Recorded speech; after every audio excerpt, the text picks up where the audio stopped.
Shalom e bem-vindos à Via Rápida Israel, uma frase do hebreu que significa amarás a Israel. Esperamos que vocês fiquem conosco durante os próximos 30 minutos, porque nosso professor Dr. Baruch vai compartilhar um estudo expositivo da Bíblia. Dr. Baruch é professor titular no Instituto Zera Avraham, com sede em Israel. Ainda que todas as aulas no Instituto são dadas em hebraico, o Dr. Baruch fica feliz em compartilhar este estudo semanal com dublagem em português. Para mais informações sobre nosso trabalho em Israel, visite nosso site amarasaisrael.org. Fiquem agora com o Dr. Baruch e a aula de hoje. Qual é o propósito da Congregação dos Redimidos? A Congregação dos Redimidos está composta por crentes, seguidores e discípulos do Messias e Yeshua, ou seja, Jesus Cristo. E emprego este termo, ainda que existe outro que seja mais familiar para ti, e é simplesmente a igreja. Quero falar por alguns minutos sobre esse termo, a igreja. Sabemos que no grego é a palavra eclésia, e significa ser chamado para fora. E este é o ponto que necessitamos entender, que este termo eclésia é muito similar ao mandamento que foi dado a Abraão, quando em Gênesis capítulo 12, Abraão recebe esse chamado para sair de seu país, da sua cidade, longe da sua família, sua cultura e tudo o que ele conhecia, já que Deus queria transformar a sua vida. E isso também é uma verdade para você. Se respondes ao chamado do Evangelho, o Messias quer trazer uma transformação à tua vida, e isso causará que você se mova da tua zona de conforto. Ele te conduzirá rumo a uma nova vida. Esse termo eclésia, ser chamado para fora, como já disse, se refere a Abraão quando recebeu um chamado para entrar em um pacto com Deus, mas também fala sobre os filhos de Israel. Sabemos que na Bíblia, o Antigo Testamento está escrito em hebraico, mas saibam que na época anterior ao nascimento do Messias, existia uma tradução grega da palavra de Deus. E quando eles falavam da congregação que saiu do Egito, os filhos de Israel usavam o termo Hadad Israel. E o que significa? Significa os chamados a ser testemunhas, com frequência traduzido como a congregação, mas significa as testemunhas de Israel. E o que quero que entendam com isso é que essa tradução grega a usavam para aqueles que tiveram uma experiência de Páscoa, aqueles que saíram da escravidão. Os chamavam de testemunhas de Israel, e no grego se utilizava esse termo eclésia, do qual obtemos a palavra igreja em português. Me permitam enfatizar o seguinte: como crentes, seguidores do Messias, recebemos um chamado, e esse chamado é a servir a Deus, a segui-lo, a cumprir a sua palavra, e quando o fazemos, temos um testemunho. Vamos ser testemunhas do poder de Deus, da verdade de Deus. Vamos nos comportar conforme ao conhecimento de Deus. O que eu gostaria de fazer nesse estudo é ler uma passagem das Escrituras que nos ensina, nos mostra detalhes sobre de que maneira os crentes, a congregação dos redimidos, a igreja deve se comportar. Estamos na metade do estudo da carta de Paulo aos Colossenses e concluímos na semana passada com o capítulo 2. Assim que hoje, para esse estudo, vamos dar início ao capítulo 3. Dito isso, tomem suas Bíblias e abram na carta aos Colossenses, capítulo 3. Vamos ver a instrução de Paulo a esta igreja. Mas atenção, o que ele escreve aqui é uma verdade que aplica a todos os crentes, para que caminhemos, nos comportemos e tenhamos um estilo de vida, um testemunho que agrade a Deus e reconheça o seu poder e autoridade em nossas vidas, manifestando a unção do Espírito Santo e a glória de Deus. Assim que comecemos. Colossenses, capítulo 3, versículo 1. Lemos aqui, portanto, E a maioria das Bíblias começa com um se. Eu não gosto desse se condicional. Essa palavra no grego se traduz melhor com o termo já que. Portanto, já que vocês foram ressuscitados. E aqui está a chave. Fica bem claro que ele está falando aos cristãos, e só aos cristãos. Não há questionamento sobre se fomos ressuscitados. Mas, como diz aqui, portanto, já que foram ressuscitados com o Messias. E outra coisa, essa frase de que já foram ressuscitados está no modo passivo. Nós não poderíamos fazer isso por nossa conta própria. Algo foi feito em nós e sabemos que foi o toque redentor de Deus em nossas vidas. Sua salvação, sua liberação por meio do sangue do seu Filho. Isso é o que nos dá vida, uma vida nova. E não somente isso, mas também uma vida muito especial. Uma vida que leva a cabo os propósitos do Messias, segundo o qual somos convidados a recebermos o mandamento para fazer a sua obra. Então, diz aqui, portanto, já que foram ressuscitados com o Messias, busquem as coisas do alto. Dessa maneira, se expressam os mandamentos. Deus não está sugerindo, não está simplesmente requerendo que façamos algo, senão que nos está ordenando a buscar as coisas do alto. Agora, de que creem quando se refere às coisas do alto?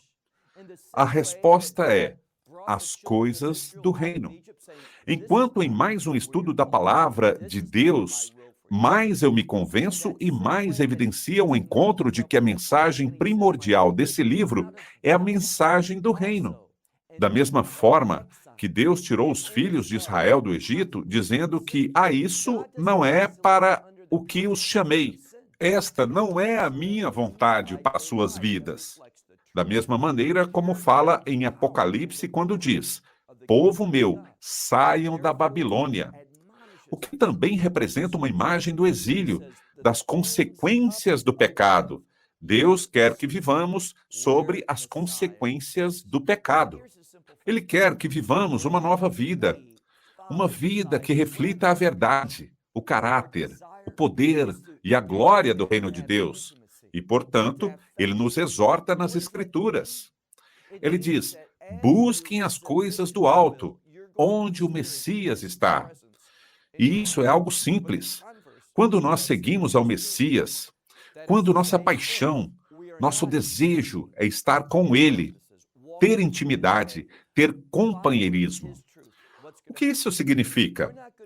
Significa que na medida que nos submetemos à vontade, experimentaremos sua presença em nossas vidas. Mas o contrário dessa afirmação também é verdade.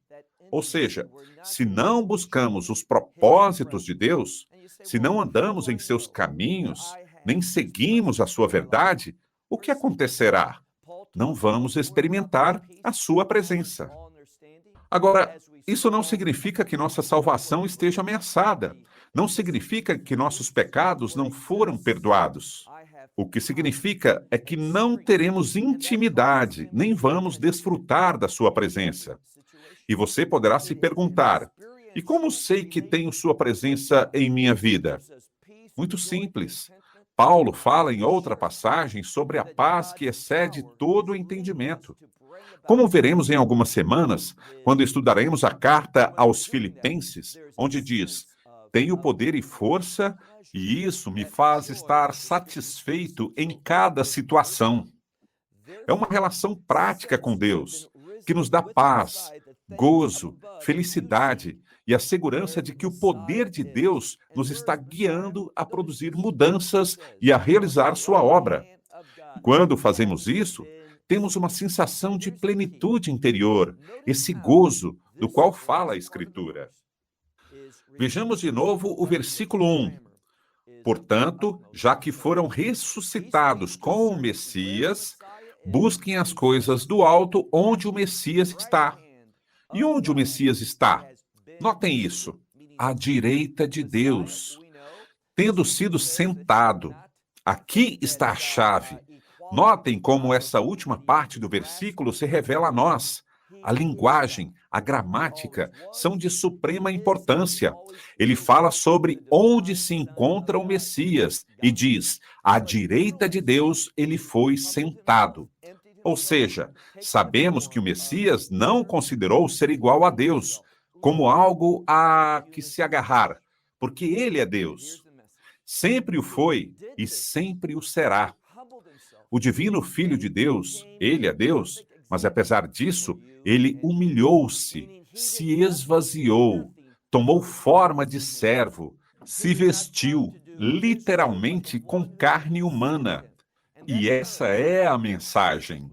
Ele fez isso, humilhou-se para se tornar um exemplo perfeito para você e para mim.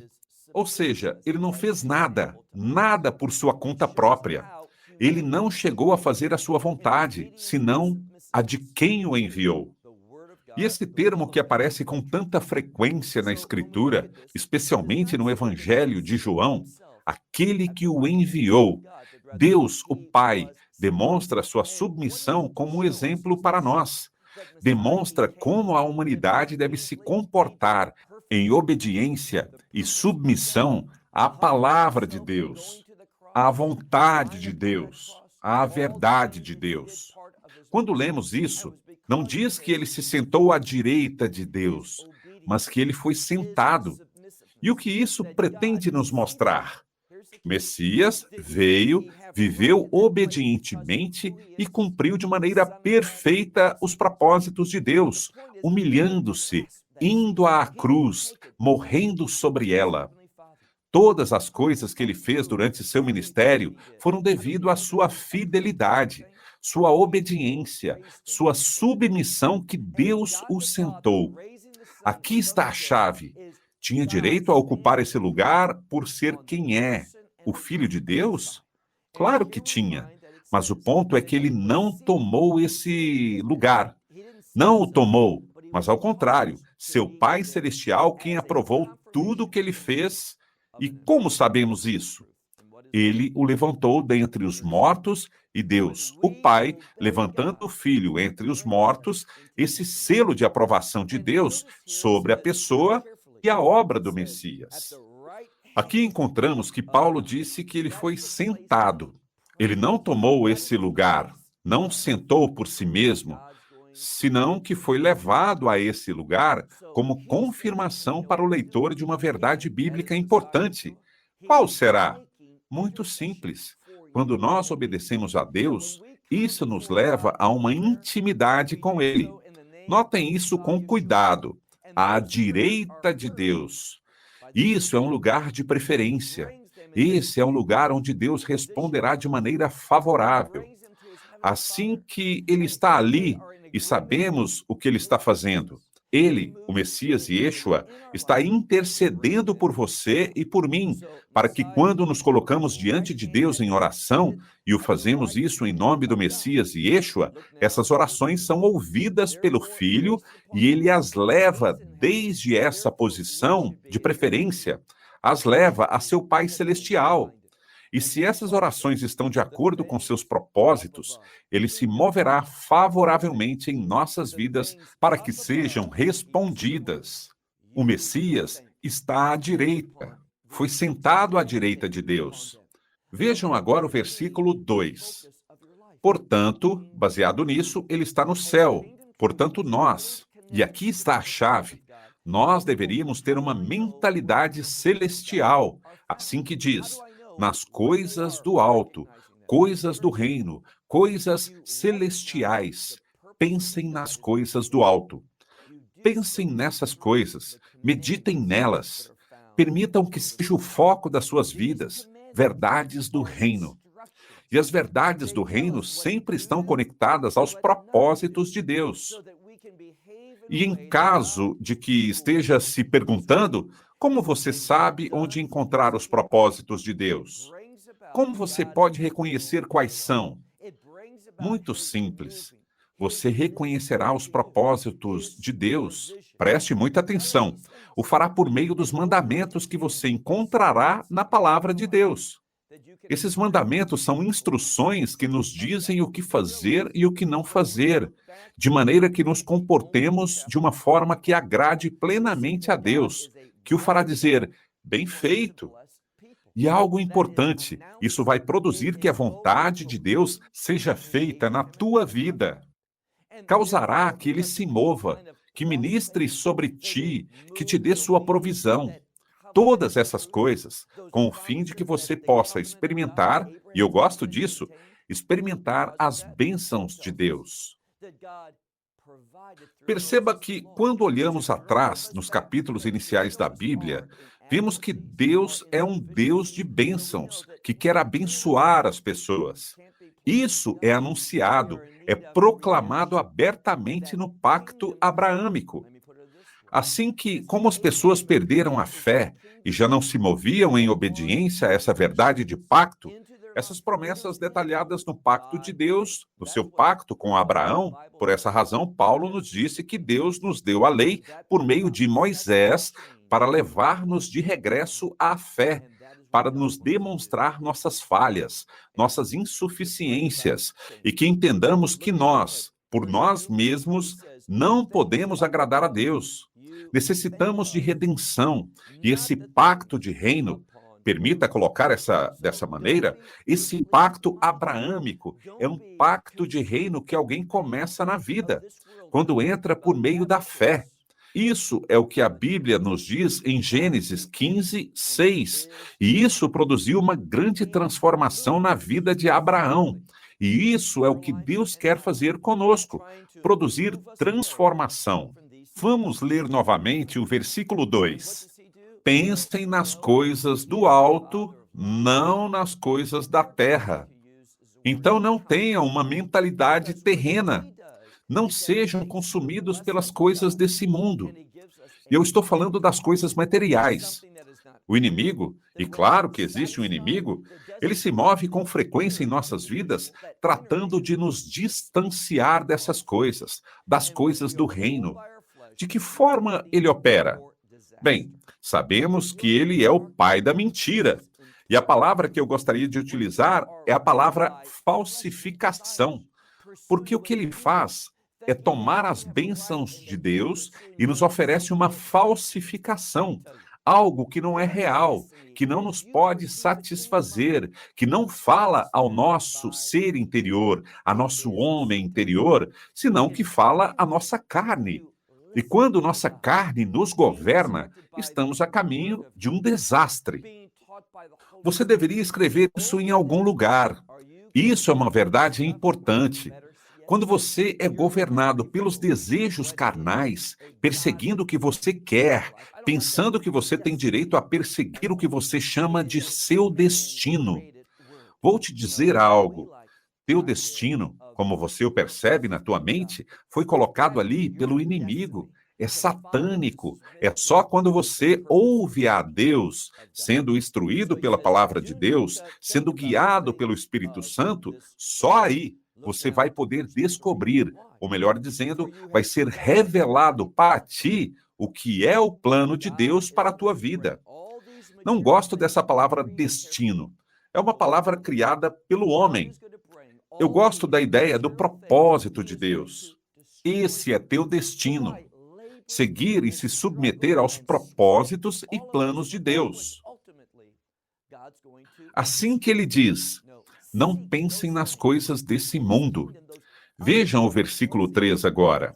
Por quê? Porque vocês morreram. E me deixem esclarecer algo. Deus vai destruir todas as coisas materiais. Leiam com cuidado o livro de Apocalipse. Deus tomará todas as coisas materiais e as destruirá. Então, por que trabalhar tanto e lutar e suar e todo esse esforço por aquilo que, em última instância, Deus destruirá? Não. Busquem as coisas do reino, essas bênçãos do alto que Deus tem. E aqui diz, porque vocês morreram e sua vida, e eu gosto disso, sua vida foi escondida com o Messias. Muita atenção. Para que você tenha uma vida que seja prazerosa pela eternidade, então tua vida presente deve estar escondida no Messias. Se não é assim, necessitas vir à fé, necessitas confessar teus pecados e colocar tua confiança na obra do Messias, o que ele fez quando morreu na cruz, entregando sua vida como sacrifício, com o fim de que tenhamos nova vida, uma vida transformada. E a palavra de Deus testifica essa realidade através da ressurreição do Messias. Ali começamos, portanto, já que foram ressuscitados, têm uma nova vida, a vida dele. E no versículo 3 diz: porque vocês morreram, suas vidas também foram escondidas com o Messias em Deus. Por que aqui diz em Deus? Notem que outras traduções dizem a palavras com Deus, mas a tradução mais precisa é quando se utiliza a palavra em. Por quê? Porque em se refere a um pacto. Temos essa vida escondida, essa nova experiência, essa esperança perfeita que nunca nos será tomada, porque através do Messias entramos num pacto com Deus. Então, estamos em uma relação de pacto. Disso é o que se fala aqui, porque nossa vida foi escondida com o Messias em Deus. E logo diz, olhem o versículo 4. E quando o Messias apareça? Não, quando ele se manifestará. E uma vez mais, isso está em futuro passivo, e me chegam muitos e-mails perguntando por que eu enfatizo tanto na gramática. E é difícil entender esses termos gramaticais, mas é importante. É parte da palavra de Deus. É a maneira como o Espírito Santo inspirou sua verdade. Devemos nos dedicar o tempo necessário e levar com seriedade a palavra de Deus. E isso pode significar que tenhamos que aprender algo de gramática. O que diz aqui? Muito importante. Regressamos ao versículo 4. Quando? Bem, aqui se está falando de nossa esperança bendita, quando o Messias regressar, não a Jerusalém, não a estabelecer seu reino, senão a se reunir aos seus seguidores, a nos dar esse novo corpo, a nos liberar da ira vindoura. Então vemos aqui, e é uma grande promessa. A primeira palavra do versículo 4 é rotan, que significa quando. Por que essa palavra está aqui? Porque ninguém sabe nem o dia, nem a hora, nem os anjos, nem mesmo o Filho, somente o Pai. Por isso é que diz, quando. E logo, outro aspecto importante, quando o Messias, notem o que diz, seja manifestado ou se produza sua aparição. Se tua Bíblia não destaca isso, não é a tradução mais precisa, porque isso está em passivo. E o que comunica é que o Messias está esperando. Recordem o que eu disse antes. Ele não faz nada por sua própria iniciativa, senão que aquilo que ele ouve, aquilo que o Pai Celestial ordena, o que é a vontade do Pai. Isso é o que o Messias faz. Assim que, do mesmo modo, ele está à direita do Pai Celestial, à direita do trono de Deus. E o que ele faz? Bem, ele está intercedendo. Ele ainda está ministrando nossas vidas por meio do seu Espírito, o Espírito Santo, mas está esperando até que seu Pai dê a ordem para regressar e nos reunir. Isso é o que está dito, que ele será manifestado, ou que se produzirá a sua aparição, demonstra sua submissão. Assim que quando o Messias apareça, quando sua aparição seja causada. Ele, que é a vida de vocês, então vocês também serão revelados com ele. E quando observamos as preposições, uma e outra vez, é para nos dar ênfase com ele, a nós em uma relação de pacto com ele. Então, essas coisas que as traduções frequentemente ignoram são fundamentais. E aqui diz, quando o Messias seja manifestado, quem é a vida de vocês, ou literalmente nossa vida, então vocês também, com ele, vocês serão revelados. Como? Vocês serão revelados em glória. Que promessa tão maravilhosa é essa? Aposto que a maioria das pessoas, se são confrontados com isso, que estarão na glória de Deus, desejam isso. Mas se estamos caminhando pela rua e perguntamos, e não importa que país, que idioma que seja, estás interessado em ser parte da glória de Deus? Tristemente, estimo que a maioria não fará a menor mudança em suas vidas para buscar essa experiência. Que tolos são, porque está na glória de Deus. Explico. Existem pessoas que hoje existe uma epidemia crescente. Se você vive nos Estados Unidos, existe essa crise dos opioides. E por que tantas pessoas andam consumindo drogas? Drogas prescritas, na sua maioria analgésicos. Por que será? Porque sofrem dor no seu interior. E essas drogas, sem importar de que tipo elas sejam, bem, sejam opioides ou outro tipo, talvez seja o álcool, ou talvez seja um estilo de vida que estão perseguindo. Sabe o que busca tudo isso? Busca aliviar essa dor que sentem por dentro, mas estão buscando alívio por todos os meios equivocados. E fazem isso de uma maneira que é tão destrutiva. Vemos as pessoas morrerem devido a esses vícios. Vemos pessoas arruinarem suas vidas por essas coisas. Qual é a solução? É muito simples. Estar em uma relação de pacto com Deus por meio do Messias. E a máxima experiência, esse sentimento que você, se estás no reino, você saberá, por sempre e sempre será teu estado eterno. E qual é esse estado? Justo o que diz aqui. Esta é nossa esperança bendita. Isso é o que nos motiva a ser fiéis, a ouvir a Deus e obedecer. Porque, diz aqui, quando o Messias seja revelado, quem é a nossa vida? Ouviram isso? Ele é a nossa vida. Diz, então também vocês, com ele, serão revelados. Essa é a nossa condição eterna. Serão revelados em glória. E me permitam proclamar isso abertamente. Não existe nada melhor que isso. Se tua eternidade não inclui estar na glória de Deus, você será a pessoa mais miserável para sempre e sempre, por toda a eternidade. Essa é uma grande mensagem de alento. E foi dita a nós com o fim de nos motivar pela verdade, a viver uma vida diferente. Ou seja, a não viver baseados nas coisas desse mundo, a não perseguir as coisas materiais. Notem, precisamos das coisas materiais? Claro, mas com moderação e equilíbrio.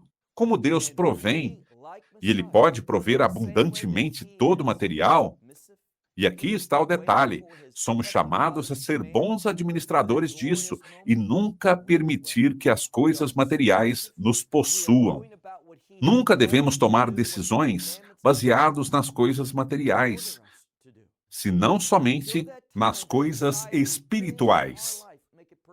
Nós, como Messias, da mesma maneira que ele se submete, ele espera pela ordem do seu Pai Celestial para esse momento glorioso. Assim também, nós devemos nos submeter. Encerramos com isso. Esperamos que você tenha desfrutado da aula de hoje e que possa compartilhá-la com outros. Te convidamos a participar e nos acompanhar a cada semana, a esta hora e por este canal, em mais um episódio de Amarás a Israel. Para mais informações em português, visite amarasaisrael.org, onde encontrará muitos outros estudos realizados pelo Dr. Baruch. Até a próxima semana. Que Deus, nosso Messias e Yeshua, nosso Senhor Jesus Cristo, te abençoe durante a sua caminhada com Ele. Shalom, desde Israel.